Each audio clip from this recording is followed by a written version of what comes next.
కర్కాటక రాశి వారికి ఫిబ్రవరి మాసంలో వ్యయరాశిలో కుజవక్రం ముగియడం, అలాగే భాగ్యమున శుక్రుడు శుభ ఫలితాలను, మంచి ఆరోగ్యాన్ని, మరిన్ని ఆదాయ వనరులను కల్పిస్తుంది.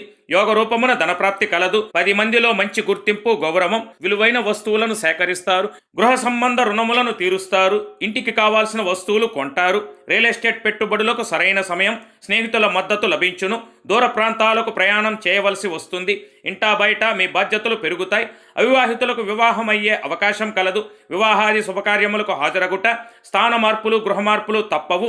అయితే కొంతమందిలో రవి బుధ గ్రహాల అనుకూలత లేని కారణంగా ఉద్యోగమునందు తీవ్ర శ్రమ, వ్యాపారమునందు చిక్కులు, స్పెక్యులేషన్లో నష్టములు, మనఃపీడ, ఊహించని సంఘటనలు, తొందరపాటుతనం అంత మంచిది కాదు.